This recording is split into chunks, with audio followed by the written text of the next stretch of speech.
Assalamualaikum warahmatullahi wabarakatuh. Selamat kembali ke rancangan The Sahabat. Bersama saya Ejen Syahid, Syazwan Yunus, Khairil Amri Abdul Hamid. Haikal Nasir. di mana kita akan kongsikan ilmu pengetahuan yang telah kita raih dan juga pengalaman hidup yang telah kita lalui. Semoga anda semua dapat manfaat daripada mendengarnya dan menontonnya. Jadi stay tune.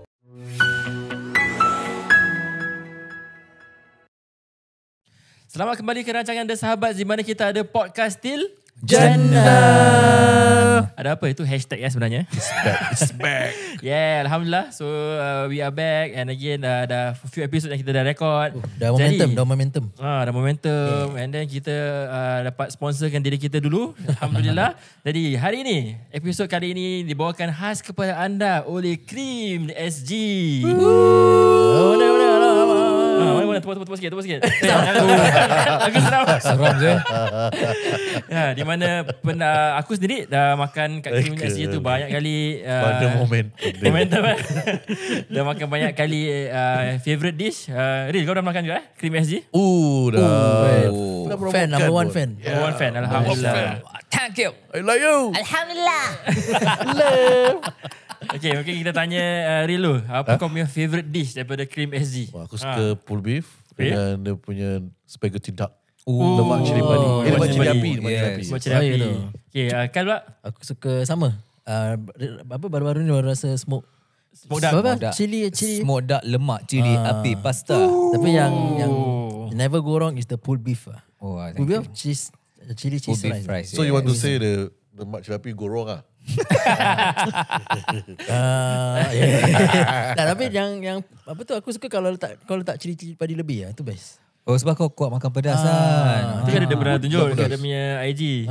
So, cili padi lebih ada orang request. Yes. Danny namanya. Tadi ada customer request nak lebih cili padi. Then aku record lah Insta story semua. Aku letak cili padi dah banyak tau. Habis? Lepas tu dia dah dapat tu makanan. Dia balas balik. Dia balas cakap thank you lah. Your pasta power ranger lah gitu. Tapi lain kali boleh lebihkan lagi. Nak lebihkan lagi.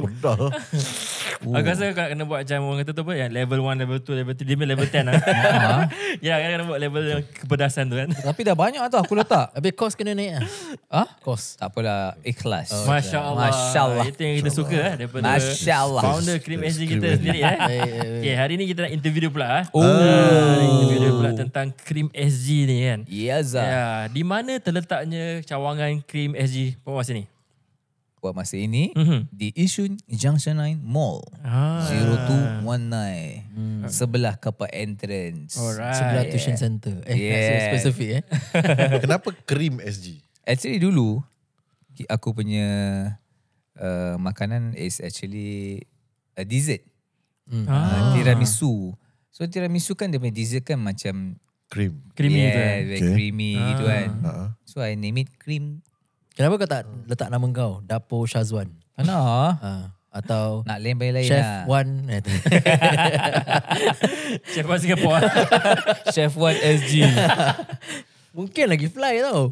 Tak jugalah. Tapi tak apa, rezeki kau dekat nama tu. Nama ni dah fly apa? Cream SG Betul, baru dah kenal lah. InsyaAllah. Okay, daripada orang kata dessert tu, macam mana boleh tercetusnya idea nak buat makanan pula? Macam makanan-makanan like pasta, fries. Okay. Actually dessert dulu. Lepas tu bila dah berhenti kerja, tinggal itu bisnes yang kecil tu lah. Yang home base tu lah buat dessert. So fikir-fikir balik, nak buat home base all the way lah. Tapi macam terfikir lah, boleh ke? Boleh sustain ke jual dessert? Ada orang nak beli dessert hari-hari ke? Kan? So saya try to come up with staple food. Nasi ayam. So start off dengan nasi ayam padu-madu apa? Nasi ayam madu-padu. Madu-padu. Okay. Lepas tu Alhamdulillah dengan nasi ayam ni dapatlah kumpul duit, buka kedai dekat East Village. Lepas tu dengan nasi ayam tu terus boleh ada kedai boleh. Pasal hari-hari ada sale. Alhamdulillah. Lepas tu dan dah boring lah juga buat nasi ayam. Okay, try baked rice. Try mac and cheese. Kali mac and cheese pula demand ada. To be honest memang aku memang tak suka makan mac and cheese. Jelak kan. Tapi aku try to tak nak jelakkan lah. Letak cili padi, dia kena pedas-pedas. Betul. Tapi most of our customers ada yang suka cili padi, ada yang tak suka. So okay, tak apa, kita just standardize, kasih dia macam biasa je lah. Kalau diorang nak spicy, they can request for it lah. So okay, kita akan campak cili padi kat dalam. Tapi kalau yang tak pedas tu kira budak-budak boleh makan lah. Budak-budak boleh makan. Tapi ada juga budak-budak tak boleh makan juga. Sebab kita punya mac and cheese tu, dia punya sauce dia, kita ada letak some spices. So ada macam black pepper kan. Diorang tak boleh, ada budak-budak tak boleh. Correct. Betul. Faham. Dah berapa lama sekarang Cream SG tu bertapak? Since 2017 lah. 2017 Kira dah dalam 8 years Masya Allah. Alright. Cantik Sebenarnya kalau kau ada kedai tu sebelum COVID kau dah ada kedai sebelum tu? 2017. Tak, actually 2017 masih home base. Home base dulu. Lepas tu nak masuk setahun, after 1 year gitu baru ada kat East Village. Okay. Alright, okay. Tu kita dah dengar sedikit sebanyak tentang nanti kita boleh tanya lagi. Nanti kita tanya lagi. Kita bahagian kedua kita tanya lagi seorang-seorang lagi panas sikit. Okay, jadi untuk episod hari ni memandangkan kita nak masuk bulan Ramadan, tidak lama lagi kita nak bincangkan tentang topik-topik yang hangat. Tak adalah, maksudnya FAQ lah. FAQ dalam bulan Ramadan yang selalu diajukan. Mungkin kita ada question nak tanya Ustaz Airil, kita boleh tanya sekali. Jadi bila kita tanya, insyaAllah penonton semua dapat manfaat daripada dia juga lah. Kira FAQ lah, benda-benda biasa lah orang tanya. Kita cuba nak ajukan kepada Ustaz Airil, jadi kita dapat pencerahan lah orang kata. Okay, siapa nak mulakan dulu? Ada apa-apa soalan nak mulakan dulu? Aku mulakan dulu, aku tanya korang lah. Bang tentang kita. Kau nak tanya kita jadi quiz lah. Ejen tanya. Okay. Kita tanya. Kita buat dia punya fasa dulu. Kira macam sebelum kita sambut bulan Ramadan. Sebelum kita masuk bulan Ramadan.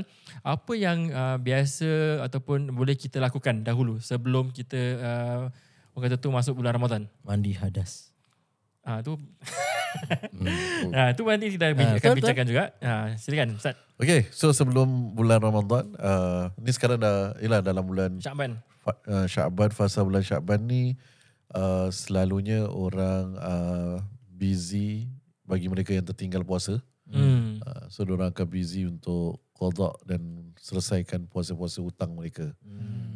Lagi-lagi yang kaum muslimah lah, wanita kat luar sana kan.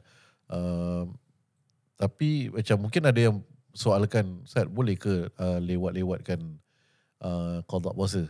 Maknanya macam dah hampir 11 bulan before this bulan Ramadan, lepas tu Syawal patutnya ada, lepas tu the next is Zulkaidah, Zulhijjah, tapi terlewat. Tapi sebenarnya ada dalam sepotong hadis dalam mafhum peristiwa mengenai tentang ada yang bertanya dengan Sayyidina Aisyah radhiyallahu anha, isteri Nabi, mengenai tentang dia kata dia hanya dapat mengqada puasa, menggantikan puasa yang tertinggal disebabkan haid, cuti wanita lah dan sebagainya adalah pada bulan Syakban.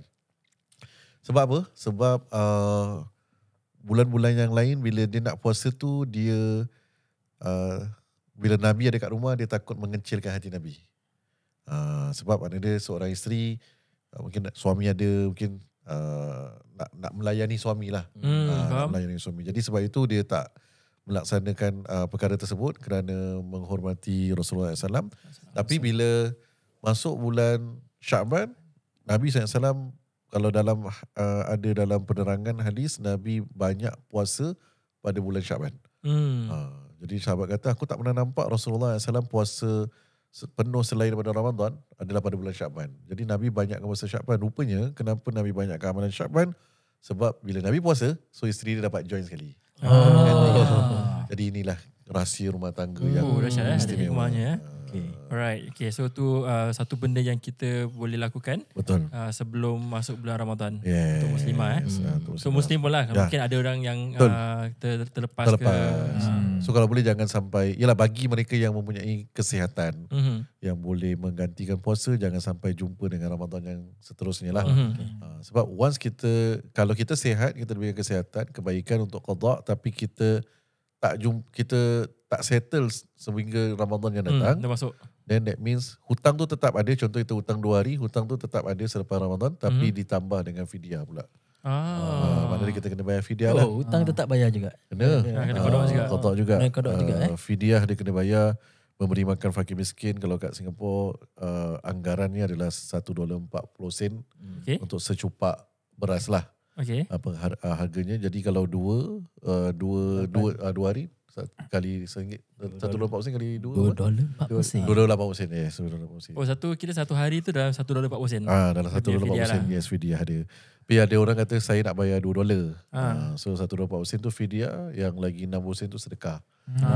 So tu selesaikanlah. Ini bagi mereka yang mempunyai kesihatan, kemampuan untuk berpuasa tapi tak puasa. Tapi bagi mereka yang tak puasa 30 hari contohnya sebelum ini, tapi disebabkan sakit memang uzur, faktor usia yang dah tua, ataupun disebabkan kesihatan, disebabkan sakit, disebabkan mental dan sebagainya, maka mereka hanya membayar fidyah dan memadai. Dia tak kena qadha lah. Faham? So this is benda yang kita nak perlu kena tahu lakukan lah. Kalau macam misal kata dia terlepas tapi dia tak tahu berapa hari. Macam yelah, dia agak-agak tak rekod lah. Saya cakap tak Hari tu rekod aku puasa ke tak kira ke tak puasa. Kira macam mana tu? Kira dia nak kena bayar macam puasa lebih ke, nak agak-agak ke macam mana? Maksud dia bila dia tinggalkan. Kira macam dah lepas-lepas yang lalu semua. So contoh mungkin sekarang ni baru terbuka pintu hati dia, dikurniakan taufik dan hidayah. Baru tahu agama, baru tahu solat kan, baru tahu ibadah puasa wajib. Sekali selama ni dia tak pernah buat. Mengenai tentang ibadah puasa, dia akan bermula daripada umur dia balik lah.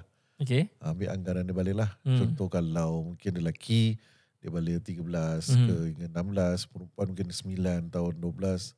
Lepas tu dia rasa sekarang mungkin umur dia 35 baru dia sedar. Jadi dalam peringkat umur yang dia balik tu berapa tahun, contoh letaklah dia dalam 15 tahun for example So this 15 tahun ada 2 cara perkiraan. Okay. So cara perkiraan, first maknanya fidyah tetap kena bayar lah. Qadha pun tetap kena qadha. Maknanya dia kena do something lah sampai dia boleh cover this thing. So bila fidyah dia nak kena bayar, perkiraan fidyah cara yang pertama adalah digandakan. Maknanya contoh 15 tahun kan. So $1.40 kali 30 kali 30 kawan $1.40 kali 30 $40 $42 $42 digandakan. Contoh bila dah tahun kedua dah times 2. Faham tak? Lepas tu tahun ketiga dah dia akan berdouble tau. Macam mana nak buat macam matematik gitu Kira macam 42. Lepas tu the next year 42 times 2 gitu. Macam gitu. Yes, begitu. So kalau macam 15 tahun 42 times 15 macam gitu. Bukan Kan? 42 times 15 untuk first set. Untuk first set yang the one. Lepas tu dan tahun nombor 2 42 times 14. Lepas tu 42 times 13. Lepas tu dapat jumlah semua campurkan. Faham tak? Faham tak? Macam itu lah. Itu namanya digandakan. Okay. So bila tapi tu macam ada tak dia punya perkiraan tu dekat website ke ada tak ada Ada macam calculator dia. ada. Fidyah calculator. Ada. Fidyah calculator I think ada dekat Muiz punya ni ada lah. Okay. Boleh Google so check. tu satu. Kita matematik ni mungkin kurang sikit. Jadi kalau ada masuk calculator senang kan. So pandangan kedua diberikan adalah dia tak payah digandakan. Okay. 42 lepas tu times 15 lah. So berapa jumlah dia, itulah jumlahnya. Jadi nak pilih yang mana Ustaz? So ramai pilih yang ke nombor 2 tu lah. Pilih yang senang lah. Pilih yang murah. Soalan dia selalu bila orang tanya pilih yang mana, kita akan bagi jawapan tu kepada masyarakat sendiri untuk decide. Sebab kedua-duanya kalau Imam Syafi'i dia lebih kuat yang pertama yang sebab ganda. Sebab pada dia macam ni denda bagi kau. Sebab kau yang tinggalkan. So yang pandangan yang kedua Dr. Yusuf Al-Qarrawi pun mengeluarkan fatwa macam tak apa, sekadar memadai dengan tak digandakan. So kita bagi pada mereka. Pernah berlaku dalam pengalaman aku dekat masjid tak silap dalam 8 tahun dulu ada orang datang dan dia buat perkiraan tau. So perkiraan dia lebih kurang dalam 16 tahun dia tak puasa, which is memang dia baru sedar lah. Jadi aku kasih dia 2 choice, which is satu is melibatkan ribuan, satu lagi ratusan. So saya kasih dia pandangan 2. So dia kata tak apa, saya nak bayar yang ribuan. So it's up to him lah. So dia bayar fidyah tersebut. Pasal dia rasa dia mampu dan dia rasa tak apa, aku keluar kerana Allah, aku nak keluar. So kalau dia boleh keluar. Tapi ada juga yang kita bagi saya ni tak berkemampuan Ustaz, it's okay Ya, to ada ambil yang ni. dua options lah. Dua option, dua pandangan. Tapi qada, adakah dia digugurkan? Kalau dia masih lagi sihat, tidak lagi digugurkan. Still dia perlu puasa untuk qada. Jadi maknanya dia dah puasa 30 hari pada tahun ini yang baru. Kemudian dia ada masa, dia cubalah untuk qada berapa yang termampu. So say for example 30 times 15 gitu lah. 30 times 15 tu nak kena qada balik apa yang dia dah lepas lah. Betul-betul. Aku rasa recently aku tak tahu kalau kamu nampak tak, aku tengok dekat social media ada tulis Nora Danish qada solat. Baca-baca. Oh, okay. Itu kau artikel lah, in the sense that dia tengah cuba nak qada dengan solat. Then after that dia kata lah, yang aku baca dia punya artikel tu kata memang mula-mula susah. Betul. Sampai nangis-nangis semua pasal Betul. banyak lah. Banyak. Kau bayangkan Kalau Nora Danish nak qada, kau bila lagi? Cik. Tiba. Tak, maksudnya yalah, I mean celebrity ada influence. Tapi aku rasa as a orang awam tu memang satu, orang kata tu kewajipan lah. Untuk kita yang dah terlepas, alhamdulillah kita dah diberikan kesedaran dan kita ada kesihatan. Itu yang penting tu, kita ada kesihatan. Jadi kita cubalah qada balik apa yang kita miss lah. Cuma benda ni try kita lakukan. Qada tu maknanya menggantikan benda yang tertinggal. Cuma jangan sampai mendaruratkan. So apa yang kita perlu buat selain daripada bayar fidyah dan ni, first kali yang kita kena buat adalah istighfar dan taubat pada Allah. So kena solat sunat taubat, minta ampun dengan Allah kesungguhan. Syarat taubat kita dah pernah bincangkan kan, berazam untuk tidak mengulanginya lagi, menyesal di atas perbuatan tersebut. So menyesal ni kita kalau boleh chill lah.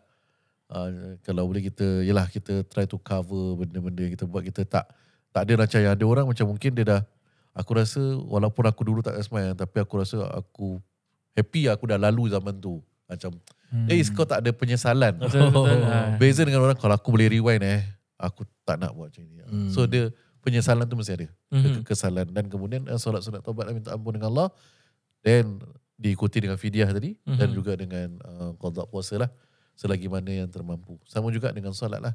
Selagi mana yang termampu, dapat satu hari sembahyang subuh dah habis, lepas tu qada subuh, zuhur, qada zuhur, at least double satu tahun dah dapat double kan. Betul. Termampu lah insyaAllah. InsyaAllah. Jadi untuk anda yang di luar sana, mungkin orang kata tu pernah miss ataupun jangan risau. Kita macam selagi kita hidup tu, selagi itu kita ada orang kata tu ruang. Betul. Untuk kita perbaiki diri, untuk kita orang kata tu bertaubat dan gantikan apa-apa yang telah lepas lah. Dan jangan putus asa. Just continue, insyaAllah lah diberikan hidayah. Kita doakan semua anda di luar sana diberikan kesihatan untuk menyambut bulan Ramadan yang penuh barakah ni. Betul.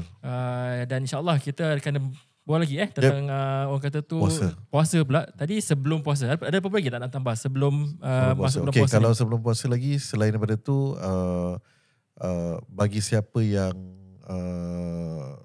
jarang ataupun tak dia ada satu hari dinamakan sebagai Yaumul Syak. Hari yang was-was lah. Ragu-ragu gitu. Hari keraguan adalah akhir Syakban. So sebenarnya akhir Syakban, Nabi SAW tak menggalakkan untuk kita berpuasa. Lagi-lagi pada hujung Syakban. Sebab jangan kamu mulakan puasa kamu sebelum Ramadan tu tiba. Sebab kalau kita puasa contoh, sebab kan nanti nak kena tengok anak bulan, dah masuk satu Ramadan ke tidak dan sebagainya kan. Jadi kalau boleh time tu kita dah cool down lah. Unless kita memang ada hutang lepas 15 Syakban tu kita ada lagi hutang qada, dan qada dulu sejauh yang termampu. Cuma contoh besok Ramadan jangan hari puasa lah, tak dianjurkan lah. Ni dipanggil sebagai Yaumul Syak lah. Cuma sekarang, pasal sekarang kita ilmu falak ada terbagi pada dua kan, ilmu ru'ya dengan ilmu hisab. Ada orang tengok bulan, matahari tu yang paling clear cut. Tapi ada orang buat perkiraan. So kalau kita tengok kat Singapura ni, kalender dah keluar. Kan? So kita biasanya tak nampak. Tak nampak, dan usually dia akan ikut lebih pada konteks negara, dengan kalender yang telah dibuat tu adalah mengikut perkiraan hisab lah. Betul-betul. Okay, itu daripada segi persiapan. Saya nak tanya korang pula. Sebelum masuk bulan Ramadan, selalu apa yang korang persiapkan diri? Tanya Wan dulu lah. Kira dah nak masuk bulan Ramadan kan. So what do you normally do before sambut bulan Ramadan? Normally I will kasih short briefing lah dengan anak-anak. Yang cantik. bulan puasa nak dekat. So contohlah macam yalah anak-anak masih kecil kan, primary 1, primary 2, so kena macam bilang diorang nak kena puasa. Mungkin kalau dapat puasa satu hari ada rewardnya. Kalau tak dapat puasa satu hari mungkin setengah hari ke apa, kasih dia praktis lah, kasih biasakan. Tapi kalau dengan so far itu je lah. Tapi yang penting nak kena semangat lah.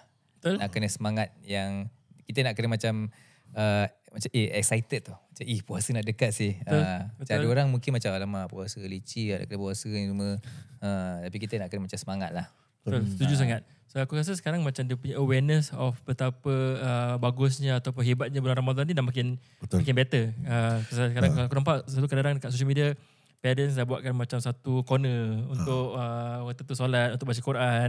Dan nampak Ramadan corner. Aku dah pernah nampak a few years back, parents dah start to have that, to inculcate dalam anak diorang ni, ni bulan yang bagus lah, bulan yang hebat. From apa-apa yang kita nampakkan. Sebab budak-budak ni suka visual kan. Betul. Bila nampak, wah ni satu bulan yang nak datang, mak bapak aku macam sambut dia, prepare dia, preparation. Cuma aku nak tambah sikit benda ni bagi kat luar sana lah, dan untuk kongsi ilmu sama. Bagi bila kita mendidik anak, kita mendidik anak dalam kitab fiqh pendidikan anak, dia kata bila kita mendidik anak untuk melaksanakan ibadah puasa, lagi-lagi anak yang kecil yang mungkin kita ambil usia 10 tahun ke bawah ataupun 7 tahun ke bawah lah, dia jangan memaksa mereka untuk puasa. Encourage, macam tadi Wan cakap bagus, encourage and reward, tapi jangan push. Kalau dia tak boleh, then jangan paksa. Sebab bila kita baca dalam kitab pendidikan anak, antara ibadah-ibadah yang Nabi tekankan bagi pendidikan anak, antara ibadah adalah lebih kepada solat daripada puasa. Sebab tu Nabi kata muru auladakum bis solah wa hum sab'a sinin wadribuhum wa hum asyara sinin. Yang pernah kita bincangkan kan, gesa anak kamu mendirikan solat bila dia usia 7 tahun. Dan kata orang kalau bahasa ditranslatekan adalah sebat, tapi ataupun sentap dia lah. Kalau sekiranya umur 10 tahun masih lagi tak mendirikan sembahyang. Jadi Whack sama dia. betul hari ni macam mabuk betul Tapi Ustaz, kalau itu bab solat, kalau puasa kan, umur budak yang apa yang perfect untuk dorang kira. Sebab itu saya cakap, kenapa Nabi SAW mengatakan 7 tahun tu galakkan dia, kena sembahyang lah, bimbing dia sama-sama. So dalam 7 hingga 10 tahun tu adalah peringkat 3 tahun tau. 1 tahun ada 365 hari lah. Kan 3 tu 4 tahun gitu. So dalam tempoh tersebut, kalau kita didik dan bimbing dia untuk mendirikan solat, mengenal Allah, Allah lihat, Allah tahu, automatik dia akan buat puasa. Dia ada fasa macam stages lah. Maksudnya kalau awak bimbing dia untuk solat, dia dah tahu tu kewajipan dia, automatik kalau awak galakkan dia puasa, dia willingly nak buat. Macam betul dia. Dia willingly nak buat. Sebab maaf kalau kita tengok orang kat luar sana lah, kadang-kadang yang ada dah peringkat yang lebih besar dan sebagainya kan. Bila mereka sanggup tak puasa tapi ada kesihatan, of course ada goyang dalam solat.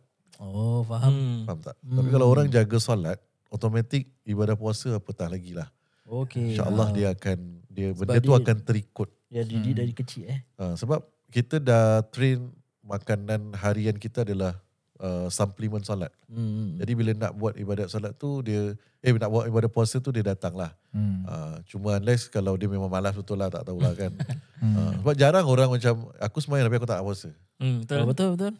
Dia macam kewajipan solat tu macam dia fundamental. Maknanya kalau kau dah buat tu, lain semua insyaAllah dia senang sikit. Sebab tu Nabi kata solat daripada puasa. Nabi tak, dalam hadis-hadis kita cari tak jumpa pula yang Nabi suruh ajar anak kamu untuk puasa. Betul juga. Kan? Yang dalam hadis pun ada mafhumnya lah. Amalan yang pertama yang akan ditanyakan adalah solat. Ya, betul, solat. So that's the most important thing. Umur berapa start puasa? Umur berapa? Ingat je. Aku rasa time aku primary school lah. Tapi yalah, Bukan full lah kan. Bedek lah aku puasa full. Ya, Kadang ambil wuduk. Itu standard. Macam mak bapak kita dulu macam amalkan satu puasa setengah hari. Orang kata, mana ada puasa setengah? Tak. Actually memang tu niat Cara untuk dia. membimbing. Betul. Membimbing dan mendidik. Okay, kau tak mampu the whole day, setengah lah. Janji puasa kan. Aku dulu setengah hari aku dah buka smoke.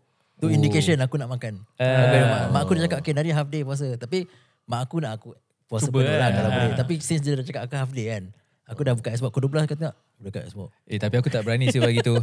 Aku just yalah bila time solat kan, komo-komo pun tapi tak puang telan. Yalah, macam itulah. Mak bapak mesti tahu lah, Wan mesti tak puasa full je lah. Dia fikir aku bodoh ke apa gitu. Kita dulu kalau zaman sekolah kita, kalau kau ingat kat Madrasah Junid dulu, kita sekolah lama, bangunan lama. So kita kalau bila sekolah petang kita masuk pukul 12.40, 12.50 bearing. Start masuk Lepas tu pukul 5.30 kita kena balik. Tapi balik tu tunggu transport. So dah jam 1 hingga dah jam 4 petang. Okay. So bila kat belakang sekolah tu, dekat padang belakang tu, Apek jual aiskrim semua ada kan. So kita akan main bola rembot lah, main kejar-kejar tunggu van. Kadang-kadang van lambat. Bulan puasa So bila dah penat kan, pergi dekat tempat wuduk, songkok kita letak dalam air. So lepas tu macam tak tahu kenapa, tak tahu erti bacin ke apa kan.